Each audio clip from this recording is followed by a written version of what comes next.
Academy, you made it. Thank you so much for finding your way here today. I'm really excited to tour you around.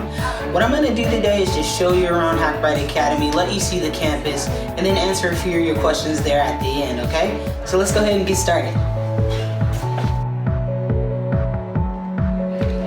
So welcome to the lecture hall space. This is basically where all your lectures take place, okay? So this is the lecture hall here on the left-hand side. It's a really comfortable space to be. Every time you come to class, what you'll do is you'll come into the lecture hall, find a comfy spot on the couch, and you'll listen to the lecture. Typically, lectures are tech-free. What that means is no phones, tablets, or laptops. The reason why we do that is because it helps you focus. That way you don't have to worry about texting someone back or updating the Facebook status while you're in class. That way you focus on everything that's going on in class and you really retain the knowledge as well a little bit better. Next thing though, it's lunchtime going on right now at Hackbright. Why don't you check out the kitchen and then meet me back over here.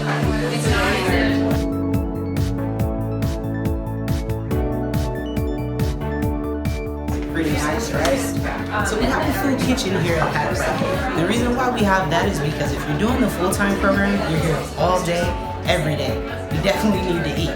So we have a full kitchen. It has a fridge, pantry, and everything else like that. So store your food and make sure that you're eating because you're definitely going to need your energy while you're coding. Let's check out the lab really quick though. It's right behind us.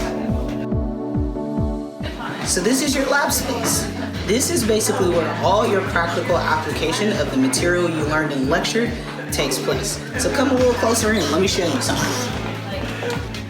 So basically, while you're in lab, we do what's called pair programming. What pair programming is really designed to do is not only give you an opportunity to learn from your other cohort mates, but it gives you the opportunity to kind of mirror the things that you'll do in the industry as well.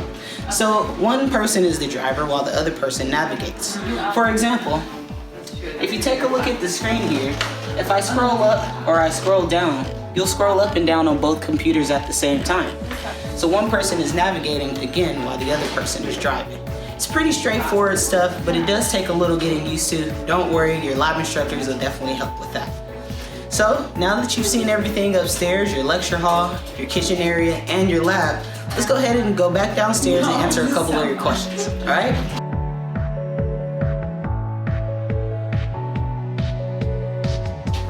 Well, you've seen everything you needed to see.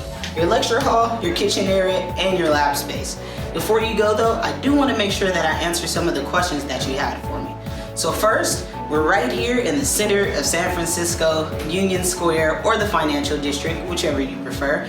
Lots of great places to eat, lots of great hangout spots as well. So if you want to do some of that, plenty of time before and after class. To your other question, your time commitment really depends on which session you've applied for. So if you're applying for the full-time session, you're looking at 12 weeks, Monday through Friday, 10 a.m. to 6 p.m. If you're more so on the part-time end of things, you're looking at 24 weeks, every other day or so, Tuesdays and Thursdays from 5:30 to 9 p.m. and Saturdays from 10 a.m. to 6 p.m. But luckily for you, you get one of those Saturdays off a month. So hopefully I've answered all of your questions. Thanks again for coming by and have a great day. I'm looking forward to having you in class.